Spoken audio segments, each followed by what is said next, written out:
Reka tubifurize ibihe byiza bakunzi ba Bizaza TV Rwanda, reka tubifurize ishya n'ihirwe.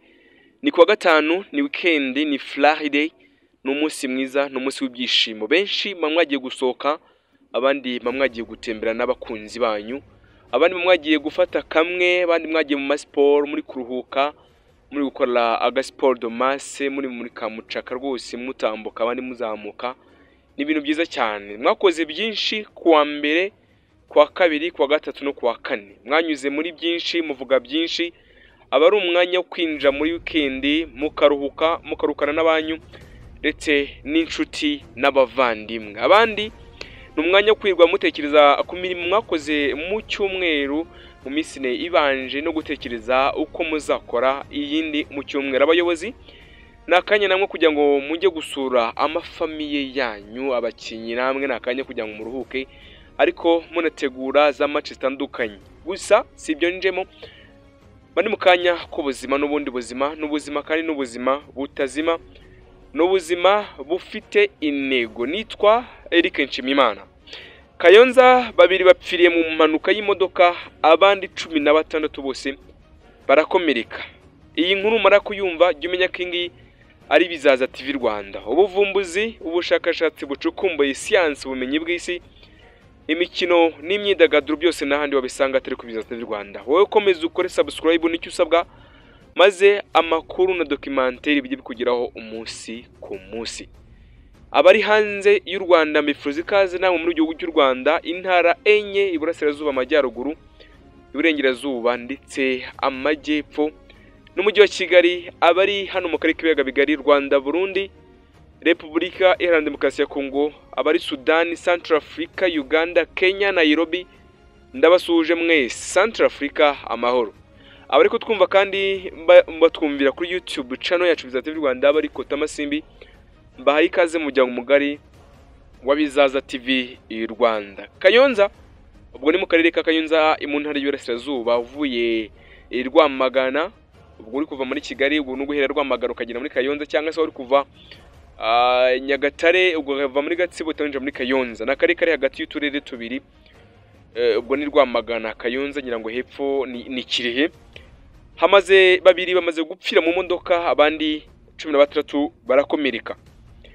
Ni inkuru yasohotse mu kinyamakuru Igihe.com, yanditswe n'umunyamakuru Hakizimana Jean Paul, isoka uyu munsi, aho abaturage babiri bapfiriye mu manuka y'imodoka ya Hiace yabereye mu karere ka Kayonza, abandi 16 barakomereka, barimo 5 bakomeretse bikomeye, bose bahita bajyanwa ku bitaro bya Gahini ngo bakurikiranwe n'abaganga babishinzwe. Iyi mpanuka kandi yabaye kuri uyu wa kane hagana saa 5 z'amanywa mu karere ka Kayonza, mu murenge wa Rukara, mu kagari ka Karambo. Umuvugizi wa polisi y'u Rwanda, ishami rishinzwe umutekano mu muhanda, CP Kayigi Emmanuel, yabwiye ikinyamakuru Igihe ko iyi mpanuka yaguyemo abaturage babiri, mu gihe abandi 13 bakomeretse, harimo kandi bakomeretse mu buryo bukomeye cyane.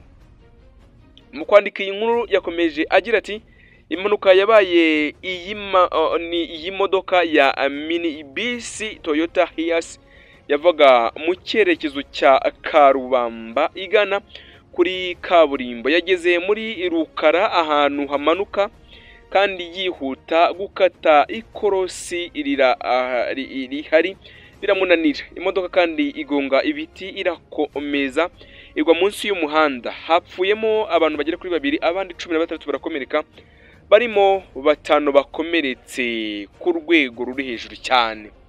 CP Kayigi yakomeje avuga ko abantu bose bakomeretse baguye muri iyi mpanuka bajyanywe mu bitaro bya Gahini, n'ibitaro biri hariya muri Kayonza n'ubundi hafi na Muhazi, ikiyaga cya Muhazi. Rero uyu muvugizi yasabye abakoresha umuhanda kwirinda kwirara ndetse no kwitwararika mu gihe batwaye imodoka, kuko impanuka yabera ahantu ahariho hose kandi ikaba yahitana ubuzima bw'abantu. Ati, abatwara imodoka baributswa ko impanuka ishobora kubera mu mihanda y'igitaka cyangwa se kaburimbo igihe utubahirije ibisabwa ngo ugende neza.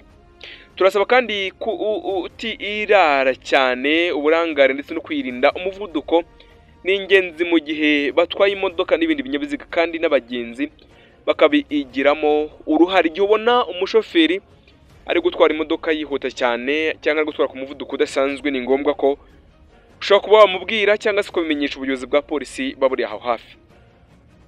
Kugeza ubu rero abakomeretse bari kwitabwaho n'ibitaro bya Gahini, mu gihe hari n'ubundi wahise ajyanwa ku bitaro by'i Kanombe, ibitaro bishinzwe bikunda kwakira inkomere zikomeye cyane hariya mu mujyi wa Kigali. Ni imodoka rero, utu tumodoka duto dukunda kwita ngo ni udutaxi, zikunda gutwara imizigo n'abantu. Akenshi izi modoka zikunda kugira impanuka kenshi cyane, usibye ko bamwe bazikuye muri za karimbo basigaye bazishyira mu mirimo cyangwa se mu mihanda yo mu cyaro. Ariko izi modoka urareba ko yakubise igiti rwose ikagishwanyaguza, nawe urabona ko byari ngombwa ko abantu rwose bamwe bahasiga ubuzima. Ariko icyo twibutsa nuko gutwara bigira umurongo. Ni ngombwa rero ko abashoferi, yaba batwara za moto, abatwara imodoka n'abandi batwara amabisi manini maremare, ko kwitwararika gutwara abagenzi neza. Nyaboneka iki cyuma ntabwo kivuga, ntabwo kikubwira ngo utwaye nabi, ntabwo kikubwira ngo twara gutya genza gutya, ahubwo weho umushoferi ni weho ubutegetswe no kugirwa inama y'icyo ugomba gukora. Iyo umaze kugikora rero bigusaba iki? Bigusaba umutekano mwiza, kandi bikaguha amahoro n'umutuzo, kandi ukageza abagenzi aho bagana bakagerayo amahoro.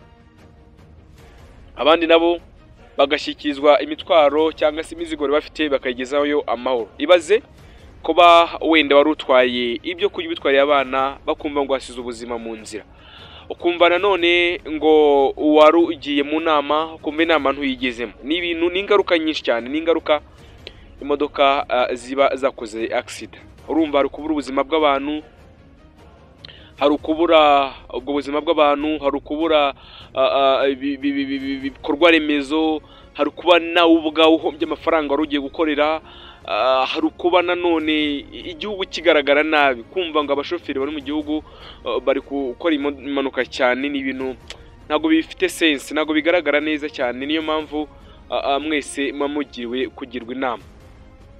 Rero abakunzi ba Beza TV Rwanda, nasaba ko umugenzi uwo ari we wese agomba kugira uruhare mu kugereyo amahoro, nk'uko leta y'u Rwanda ihora ibivuga, ndetse na polisi y'u Rwanda ibidushishikariza kubikora, kugira ngo byibura ubuzima bw'abantu bukomeze kuba bwiza. Izi mpanuka z'imodoka kandi bishoboka twazirwanya, kandi polisi y'u Rwanda igaragaza ko zagiye zigabanuka bitewe na gahunda yagerayo amahoro. Nitwa Eric Nshimiyimana, narindi neguza naho ubutaha.